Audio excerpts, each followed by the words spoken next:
खबर क्या आ रही है? रूस का यूक्रेन पर बड़ा अटैक, हमले में यूक्रेन की 3 नौकाएं हो गई हैं तबाह। तो युद्ध भी एक तरफ चरम पर पहुंचता हुआ नजर आ रहा है। स्नेक द्वीप के पास यह बेहद घातक हमला हुआ है, उसकी तस्वीरें भी हम आपको दिखा रहे हैं। अमेरिका में विलाट सी नौकाएं, अमेरिका में बनी ये नौकाएं नष्ट कर दी गई हैं, उसकी तस्वीरें भी आपके सामने हैं। और रूस यूक्रेन युद्ध पर बोल सकते हैं सर्गेई लैवरोव, तो उनके पक्ष पर भी सबकी नजरें होंगी।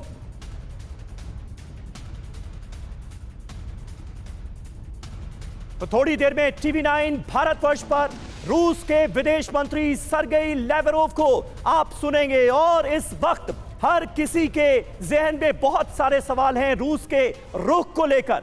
और मेरे साथ मेरे सहयोगी गौरव अग्रवाल भी मौजूद हैं, कुछ खास मेहमान भी हमारे साथ नए जुड़े हैं, उनसे आपका तारुफ करा दें। प्रोफेसर संजय भारद्वाज भी अब इस गोल में इस पर हमें ज्वाइन कर रहे हैं। संजय जी, क्या उम्मीद है? एक तो दिल्ली घोषणा पत्र जो जारी हुआ है उसको लेकर कई सवाल हैं, उसको लेकर रूस का पक्ष क्या है, इस पर जवाब मिल सकता है। दूसरा, युद्ध को लेकर क्या आपको लग रहा है कई सवालों के जवाब आज लैवरोव देंगे?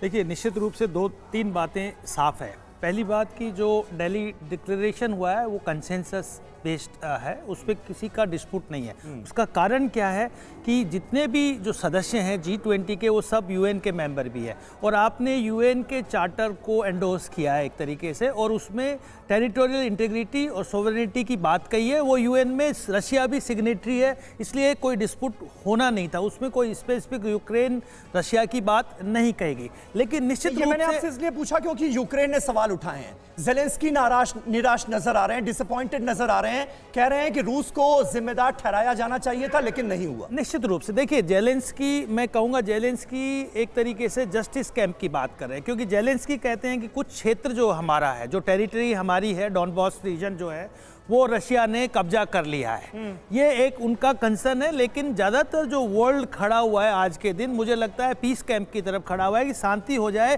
क्योंकि उसका जो सबसे ज़्यादा सफरिंग है वो ग्लोबल साउथ के जो कंट्रीज हैं, डेवलपिंग कंट्रीज है, उसमें फूड सिक्योरिटी का फूड क्राइसिस हो गया, मेडिसिन क्राइसिस हो रहा, फ्यूल क्राइसिस हो रहा है, और सफरिंग बढ़ता जा रहा है, उन पे एडवर्स इम्पैक्ट पड़ता जा रहा है। तो निश्चित रूप से एक पीस की बात हो रही है, इसीलिए इस भावना को इंडिया ने ये तो कहा है कि इस युद्ध में शांति से हल निकलना चाहिए।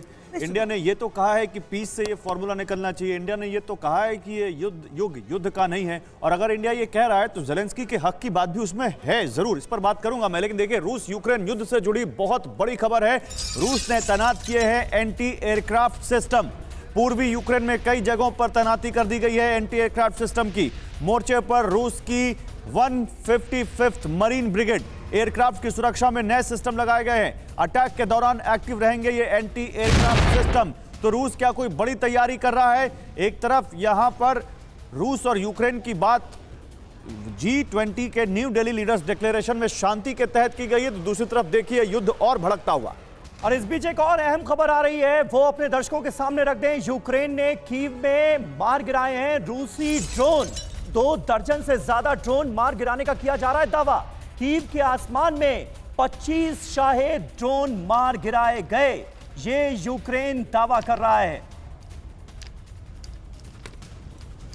तो बिल्कुल देखिए, रूस यूक्रेन युद्ध का हम आपको यहां पर ताजा हाल बता रहे हैं कि इस वक्त जब रूस यूक्रेन युद्ध को लेकर G20 में काफी चर्चा का दौर गर्म रहा कि क्या G20 के साझा और उस जो स्टेटमेंट है, जो ज्वाइंट कम्युनिक है, उसमें इसकी बात की जाएगी कि नहीं की जाएगी। उसी वक्त आप देखिए कैसे यहां पर ये युद्ध भी, जहां पर रूस अब और आक्रामक दिख रहा है, वो कैसे इस पूरे युद्ध में अब हमले बढ़ा रहा है। आप देखिए, कीव में 32 शाहेद ड्रोन से रूस ने हमले किए, और ये शाहेद ड्रोन सुसाइडल ड्रोन है जो जाकर हिट करते हैं टारगेट को। यूक्रेन ने रूसी ड्रोन मार गिराने का दावा किया है। वो कह रहा है कि हमने इन रूसी ड्रोन को मार गिराया। 2 दर्जन से ज्यादा ड्रोन मार गिराने का यूक्रेन ने दावा किया है। 25 शाहेद ड्रोन मार गिराए, ये यूक्रेन कह रहा है। भारी नुकसान, हमले में यूक्रेन को भारी नुकसान हुआ है, और रिहायशी इमारतों पर ड्रोन अटैक से अब कीव में या कहें यूक्रेन में बहुत दहशत है। और सीधे चलते हैं आपको रूस के विदेश मंत्री सर्गेई लावरोव की प्रेस कॉन्फ्रेंस में हम लेके चलेंगे। वो प्रेस कॉन्फ्रेंस बस शुरू हो चुकी है, मुझे बताया जा रहा है। जैसे सर्गेई लावरोव बोलना शुरू करेंगे हम आपको वहां लेकर चलेंगे। लेकिन जानकारी ये मिल रही है गौरव कि किसी भी वक्त ये प्रेस कॉन्फ्रेंस शुरू हो जाएगी और जैसे ही सर्गेई लैवरोव वहां पर आते हैं, TV9 भारतवर्ष ये प्रेस कॉन्फ्रेंस आपको लाइव दिखाएगा, क्योंकि उम्मीद यही की जा रही है कि बहुत सारे अहम सवालों के जवाब आज सर्गेई लैवरोव की तरफ से मिल सकते हैं। सबसे ज्यादा तो ये कि क्या वो इस प्रेस कॉन्फ्रेंस में यूक्रेन पर बोलेंगे यहां पर, क्योंकि ये वो मंच है जहां पर वो तमाम देश मौजूद हैं जो यूक्रेन की मदद कर रहे हैं इस युद्ध में। जनरल सोई, क्या आपको लगता है इस प्रेस कॉन्फ्रेंस में सबसे बड़ा मुद्दा सर्गेई के लिए क्या हो सकता है? देखिए, ये बहुत बड़ा सवाल है, क्योंकि क्या बोले, क्या वो भारत को धन्यवाद करेंगे या अपना पक्ष रखेंगे? हालांकि जो जॉइंट डिक्लेरेशन हुआ है कंसेंसस से हुआ है, मिल के हुआ है, तभी ये हुआ, चाहे इसमें चाइना के भी साइन है, रशिया के भी साइन है और पश्चिमी देशों के भी साइन है, अफ्रीकन देश के भी साइन है। तो ये बात जो एक निकल के आई है, ये वाकई में इसके ऊपर तो सवाल नहीं उठाएंगे। अब बात यह है कि हो सकता है, जहाँ तक मुझे लग रहा है कि भारत को धन्यवाद देंगे इतना अच्छा इवेंट होने के लिए, और हो सकता है कि जो युद्ध की बात है वो कहीं ना कहीं शायद ये बात लेके आए कि आज रशिया की सिक्योरिटी को खतरा है, रशिया की प्रभुसत्ता को खतरा है, रशिया के अंदर अटैक्स हो रहे हैं और ये एक ह्यूमैनिटेरियन मतलब उनकी जो आज़ादी को खतरा है, ये बात शायद लेके आ जाएंगे। और मुमकिन ये भी है कि यूक्रेन के राष्ट्रपति जेलेंस्की का, योगेश जी, जो अभी रुख सामने आया है, इस न्यू दिल्ली डिक्लेरेशन को लेकर वो निराश जिस तरह से नजर आ रहे हैं, रूस को और ज्यादा जिम्मेदार ठहराया जाना चाहिए था इस युद्ध के लिए, ये उनका मानना है। उस पर भी सर्गेई लैवरोव अपनी राय रखें, क्योंकि सर्गेई लैवरोव को पुतिन के मुंहफट माउथपीस के तौर पर भी जाना जाता है। सबसे भरोसेमंद मंत्रियों में से एक गिने जाते हैं। 19 साल से विदेश मंत्री हैं रशिया के। जी हाँ, इसके बारे में भी जो है मेरे हिसाब से तो, मेरी सोच के हिसाब से तो उनको शुक्रगुजार होना चाहिए कि भारत ने जिस तरह का डिक्लेरेशन लाए हैं वो काफ़ी अच्छा है रूस के लिए, और रूस का नाम तक नहीं है उसमें यूक्रेन वॉर के कॉन्टेक्स्ट में। और दूसरी बात यह है कि भारत ने ज़ेलेंस्की को बुलाया तक नहीं है, ना उसको कोई मौका दिया एड्रेस करने का G20 डिक्लेरेशन के पार्टिसिपेंट्स को।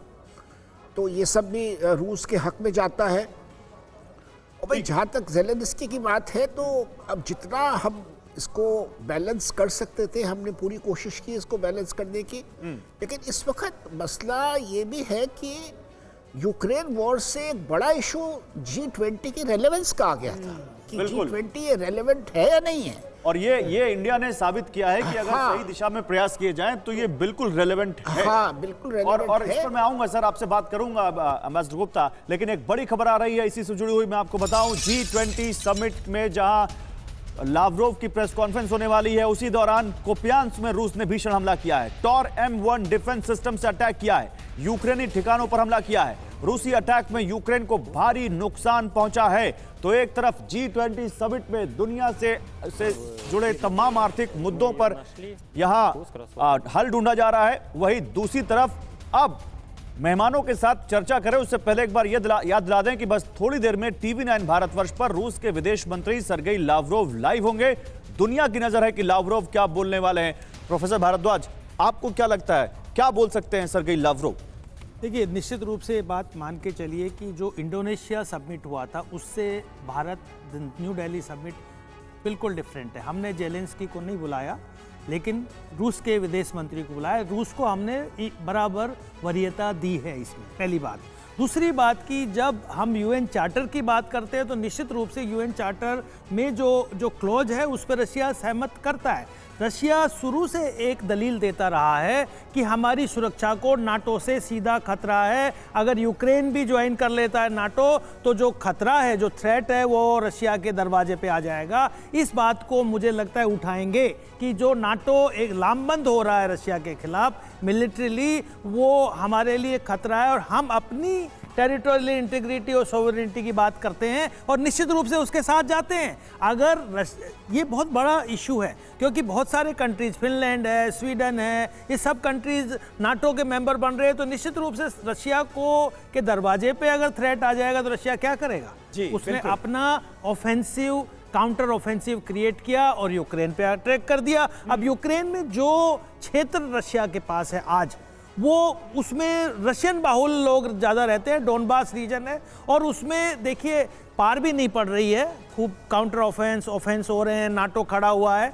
लेकिन एक मौका मिला अमेरिका को वो मौका मिला और चीन भी पीछे चुपके से चाहता है कि रशिया जो मिलिट्रीली पावरफुल है वो ठीक है। कमजोर हो जाए, ध्वस्त हो जाए, ये एक ठीक है मकसद है। संजय सोय साहब, और अगर हम थोड़ा सर्गेई लैवरोव की पर्सनालिटी की भी बात कर लें, तो क्या आपको लग रहा है कि बहुत सारे सवालों का जवाब आज खुलकर वो देते नजर आएंगे? क्योंकि देखिए तैयारी तो पूरी है, सवालात भी तैयार होंगे रिपोर्टर्स के, पत्रकारों के, क्या जवाब उस तरह से मिलेंगे? नहीं, बिल्कुल, जैसे कि वो एग्रेसिव रहे हैं हमेशा से और माउथ पीस रहे हैं और रशिया की फिलॉसफी को की बातचीत करते हैं और लगातार रशिया की सिक्योरिटी, जैसे भारद्वाज साहब बता रहे थे, मैंने ही पहले कहा कि उसके ऊपर एक बहुत बड़ा जो आज खतरा बना हुआ है रशिया के हिसाब से, उस चीज़ के ऊपर बात करेंगे। वाकई में सवाल जवाब आएंगे और मेरे हिसाब से सवाल जवाब रशिया यूक्रेन युद्ध के लिए आ सकते हैं, तो वहां पर उनके जवाब काफी मुंहफट भी माने जाते हैं सर्गेई लैवरोव। पिछले साल जब ब्रिटेन की